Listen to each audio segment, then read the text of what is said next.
Most people think the worst part of being lost at sea is the moment everything goes wrong, the crash, the capsizing, the impact. But that's not when most people die. It's the second night. The first night feels survivable.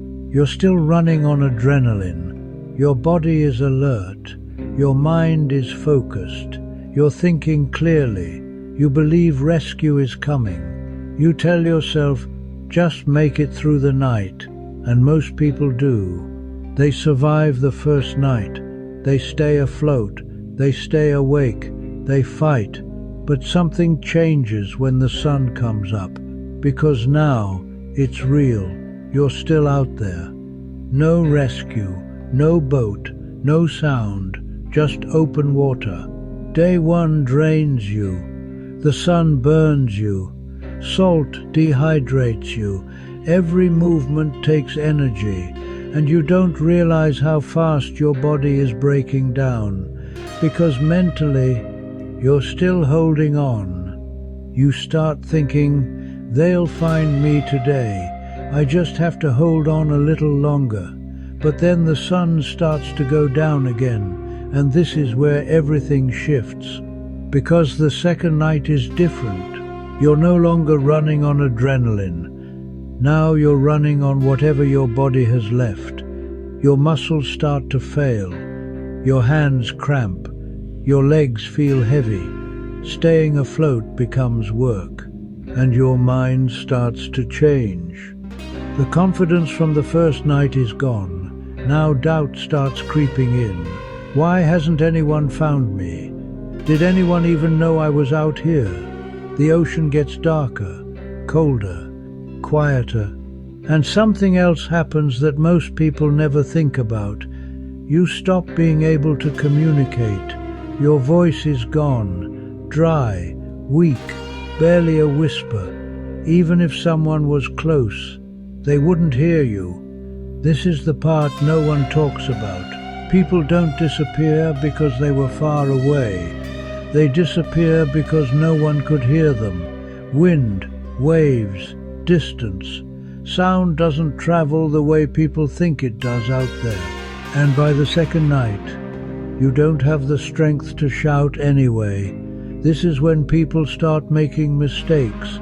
They try to swim. They panic. They waste energy they don't have. Or worse, they stop fighting. Because exhaustion isn't just physical, it's mental. And once your mind starts to go, your body follows. There are real cases where survivors made it through the first night, only to be found days later, drifting, gone. Not because of sharks, not because of storms, because of time, because of exposure, because of exhaustion. The ocean doesn't need to attack you, it just waits. And the second night is when it starts to win. This is why experienced sailors and offshore crews think differently. They don't assume they'll be heard. They prepare for the moment when they won't be, because they understand something most people don't. Survival isn't about strength. It's about being found. And being found means being seen or being heard. And if you can't do either, you disappear. Most people think they'll scream for help, but by the time it matters, they can't. That's the reality of being lost at sea. It's not the first night that decides what happens to you, it's the second. And whether or not anyone can find you before it's too late. Because when you're out there, alone, drifting, it's not about how strong you are, it's about whether anyone knows where you are, and whether they can hear you before you're gone. That's why the smallest things make the biggest difference. Something simple, something loud, something that works when your body doesn't. The emergency whistle I trust.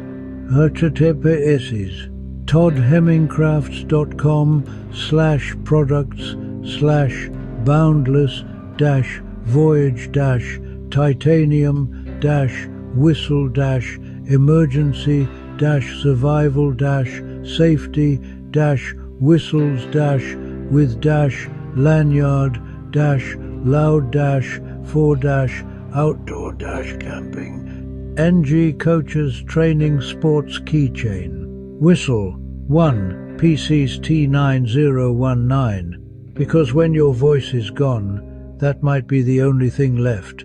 That gives you a chance to be found and out there. That's the difference between surviving and disappearing.